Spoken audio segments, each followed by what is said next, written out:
So it's almost been a year since October 7th, and I wanted to talk about the 8 stages of genocide. My professor made this PowerPoint. I am terrible at... Actually, no. My professor didn't make this PowerPoint. I thought she did. This is not her name. I'm not really good with technology, so I have no idea how to just show it and read it. So I'm going to figure out something appropriate and that I think is appropriate to put over this. I'm thinking about just painting a keffiyeh pattern. So the 8 stages of genocide are, let's see. Okay, so it's classification, symbolization, dehumanization, organization, polarization, preparation, and then the last two are, if I could find it, extermination, and then denial. So the 8 stages of genocide were first outlined by Dr. Greg Stanton in 1996. The early warnings are the first 6 stages: classification, symbolization, dehumanization, organization, polarization, and preparation. There's a really good video. I'm gonna see if I can link it or whatever, if I know how to do that. I think I've done that before. About a person who goes over the trans genocide that is starting to happen in America right now. So the first stage is classification. So it's us versus them, distinguished by nationality, ethnicity, race, or religion. So this PowerPoint goes over 2 examples. They go over the Holocaust, and they go over the Rwandan genocide. I believe the Holocaust was 40s, 30s, right? World War II. And then Rwanda was early 90s. Please look that up. I'm sure it says it here in the PowerPoint, but I would look that up to be clear. It was World War II, was the Jewish genocide. So classification is a primary method of dividing society and creating a power struggle between groups. And then they go over ways to prevent classification and prevent things like this. And this is really interesting because, in America, we do stuff like this. So it's kind of America is no saint from genocide. If we didn't play a direct role, we played an indirect role. So for classification, they use an example in Rwanda, where they begin with the Hutus and the Tutsis, is they begin distinguishing between them, different nose sizes, height, and eye type, as a way to distinguish. It says another indicator to distinguish Hutu farmers from Tutsi. It says pastoralists was a number of cattle owned. So prevention would be promote common identities, national, religious, human. Use common languages, Swahili in Tanzania, science, music. Actively oppose racist and divisive politicians and parties. So, even just looking at America, we don't do this at all. We are pretty big in classification. Pretty big here. So stage 2 is symbolism. So next they use an example of the Holocaust. So names. It's Hutu and Tutsi. It's Jewish people and German people. Languages, types of dress, group uniforms. They use the Nazi swastika armbands, and then the yellow star for Jewish people. They also use blue checked scarf in Eastern Zone in Cambodia. In Rwanda, they started putting Tutsi or Hutu on your ID cards. And they say here that there were Jewish passports. They also talk about how other identities were targeted in the Holocaust. So, queer people. It says homosexuals, so I'm perhaps maybe assuming here that they're only showing gay men. I don't want to assume anything here, but they use pink triangles. And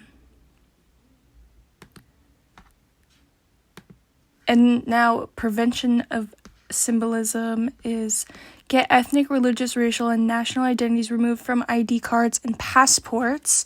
Interesting, we do that here. Protest imposition of marking symbols on targeted groups. Yellow cloth on Hindus in Taliban Afghanistan. This is so funny because I was just listening to some old episodes of Code Switch by NPR, and I was just listening to them talk about sickle cell, and they, on a popular TV show when first introducing sickle cell to a broader audience in the 70s or 80s, one of the scientists said to perhaps tattoo a symbol on someone's forehead to know if they have sickle cell or not. That is an extreme red flag, even though it can have perhaps not destructive intentions. It should be taken very seriously, and that is not okay. And then another prevention of symbolism is protest negative or racist words for groups, like racial slurs. Work to make them culturally unacceptable. Very important here. So stage 3 is dehumanization. One group denies the humanity of another group and makes the victim group seem subhuman. So examples of this were propaganda posters that they have shown. Dehumanization overcomes the normal human revulsion against murder. So there are some racist posters here, or I guess not necessarily racist when talking about Jewish people, but quite scary and bigoted posters here. More propaganda pamphlets, and it goes into further of dehumanization and propaganda, like radios, these are things like also dog whistles, like saying us versus them. I mean, that was in the first slide actually for classification, but like dog whistles like also are really important to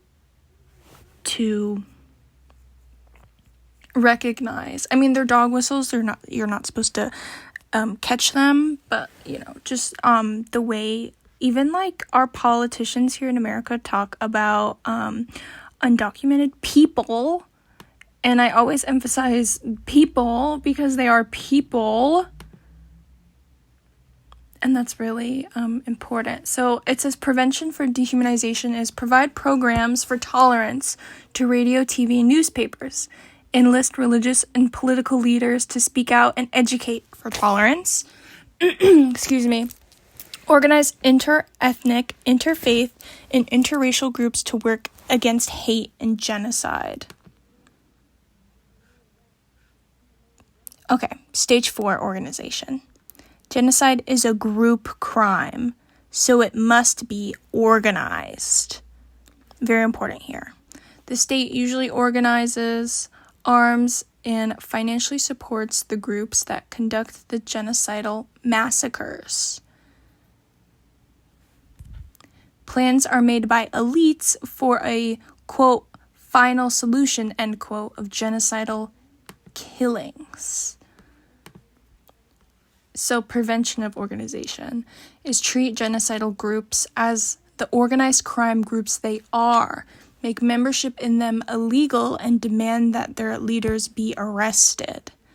Deny visas to leaders of hate groups and freeze their foreign assets.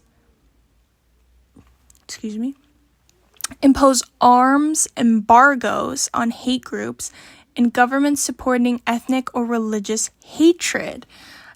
Code Pink is urging the American government, specifically our politicians, to be to impose an arms embargo, right, for Israel. So create UN commissions to enforce such arms embargoes and call on UN members to arrest arms merchants who violate them. This PowerPoint, from what I remember, does sort of critique the UN. At least from my understanding, the UN is kind of garbage when it comes to genocide prevention. So, stage 5 is polarization.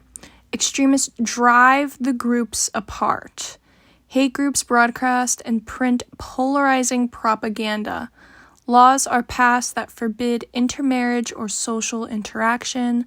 Political moderates are silenced, threatened, and intimidated and killed. Some examples here. Public demonstrations were organized against Jewish merchants.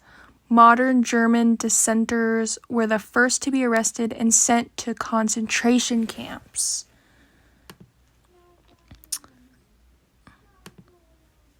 Right, prevention of polarization. Vigorously protest laws or policies that segregate or marginalize groups or that deprive whole groups of citizenship rights.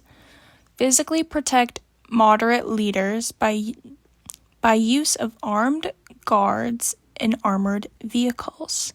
Demand the release of moderate leaders if they are arrested. Demand and conduct... Is that moderate? Moderate. Yeah. Demand and conduct investigations if they are murdered. Oppose coup d'etats by extremists. Again, we're seeing lots of parallels to just a normal day in America. And we're seeing lots of just like parallels. And these stages should be taken seriously and they should be called out. And if people are denying and downplaying it, that is not okay no matter what. Okay, stage 6 is preparation. Members of victim groups were forced to wear identifying symbols. Death lists are made. Victims are separated because of their ethnic or religious identities. And just one off the top of my head, and now I just went to the next one and I saw it, was the Jewish ghettos imposed, right? And victims are forced into the concentration camps. Victims are also deported to famine-struck regions for starvation. Yeah, it's very serious. It's very serious. And if you looked into the Rwandan genocide, you also can understand how quickly it all can happen. All right, prevention for preparation. With evidence of death list, arms shipments, militia training, and trial massacres, a genocide alert should be declared. Excuse me again. UN Security Council should warn it will act, but only if it really will act. Diplomats must warn potential perpetrators. Humanitarian relief should be prepared. Military intervention forces should be organized, including logistics and financing. Okay, here's where we're getting into the we did all 6 stages and now we're on stage 7, which is the extermination or the genocide. Extermination begins and becomes a mass killing legally called genocide. Most genocide is committed by governments.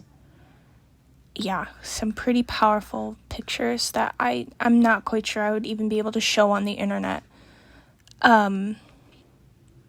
They even talk about Roma and Romani people also being targeted and put into concentration camps as well. Okay, and I think this is where we sort of get into how genocide should be stopped. Regional organizations, national governments, and the UN Security Council should impose targeting sanctions to undermine the economic viability of the perpetrator regime. Sales of oil and imports of gasoline should be stopped by blockade of ports and land routes. Perpetrators should be indicated by the International Criminal Court. Should, and where's the other one? Should. Hints on should. At least from studying the Rwandan genocide just a little bit,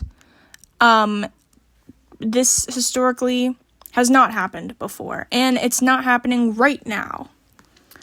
The UN Security Council should authorize armed intervention by regional military forces or by a UN force under Chapter 7 of the UN Charter.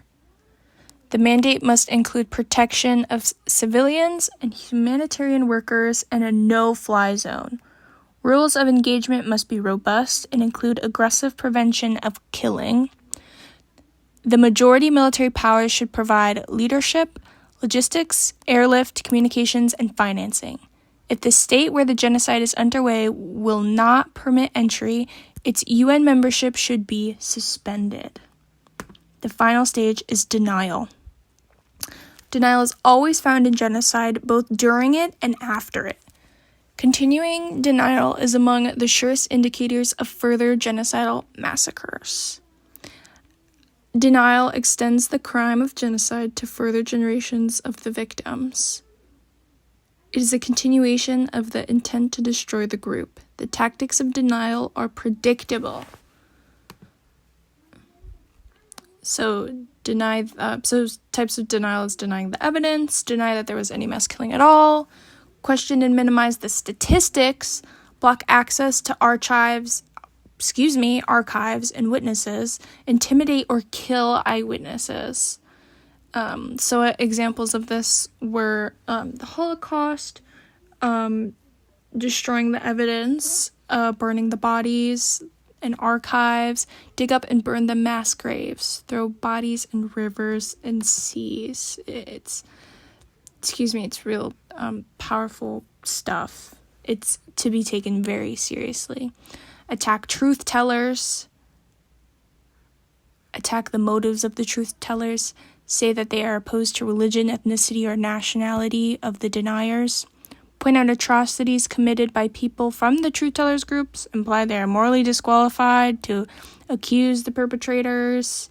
These are ways to deny. It's just blame. On a smaller level, it's almost like a mass gaslighting, perhaps. Right? Other things to do is claim that the deaths were inadvertent, due to famine, migration, or disease. Like even if these things were to happen, it isn't the government's responsibility to help these people. Blame out-of-control forces for the killing, right? Out of control is in quotes.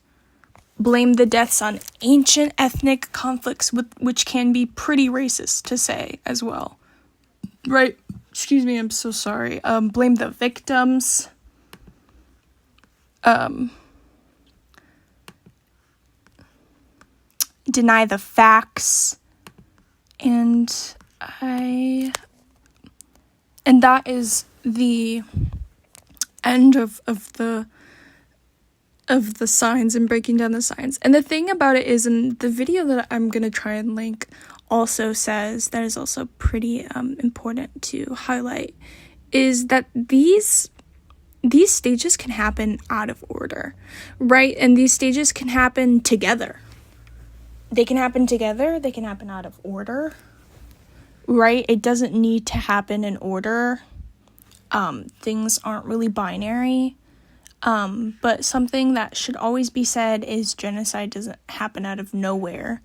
It doesn't just happen one day. There isn't something that just clicks in someone and then it happens. It's a group effort. It's also like pre-existing notions of communities of people get ramped up. The seed is planted, genocide waters the seed. That is what happens, okay? Nobody's immune to propaganda, but again, so this sort of section kind of cuts into the UN, and so I will also be reading it because the UN deserves critique, just like every single person and major institution. So why has the UN not stopped genocide? Genocide succeeds when state sovereignty blocks international responsibility to protect. The UN represents states, not peoples. Since the founding of the UN, over 45 genocides and politicides have happened, and over 70 million people have died. Genocide prevention does not mean conflict resolution. Prevention requires early warning, rapid response, courts for accountability. The key here will always be action, action, action, not thoughts.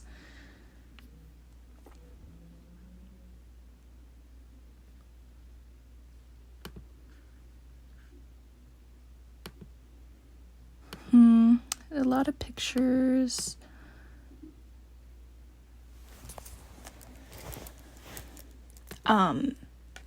Yeah, so that's the end of the PowerPoint. I apologize that I can't just show it. I would love to just show it. I don't know how to do that. I really don't. But it's almost been a year since Israel has ramped up its murder of the Palestinian people, and it's not okay. And I think that you all should, I mean, a lot of people, like, nobody really watches me, but that doesn't matter. It's still important, and it still should be said. And call your representatives. Literally, America is having an election year and we're having an election in a couple months, and a pretty big one, as it's the presidential one. Kamala Harris is still funding genocide. Go ask your Congress people what their stances are for Israel-Palestine. Ask them and tell them, I'm not going to vote for you unless you're doing more. I called my congressperson, and I asked them, obviously not them directly, of what their plan was. Their stance did change, and that's great, but again, not good enough. And so it's just, let your representatives know that you're not going to stand for this. Let them know this is not okay. The genocide should be taken 100% seriously. It happened so fast, and the lack of empathy, the lack of sympathy from major institutions, from governments, is ridiculous. And it's not okay. And that's all I have to say on that. I'm no expert, but the 8 stages are something that I'm very familiar with. I'm just, got to learn more about it from my peace and conflict studies class. We're focusing more on the Rwandan genocide, and we just learned a little bit about it last week, but still very important. And it's free Palestine forever and ever and ever. So that's it. Call your Congress people, call your representatives, and ask them what they're going to do about it. Also follow Code Pink. Follow Code Pink. They've been doing some great work. They've been, making sure these politicians in DC know that this is what the American people want. Okay, bye.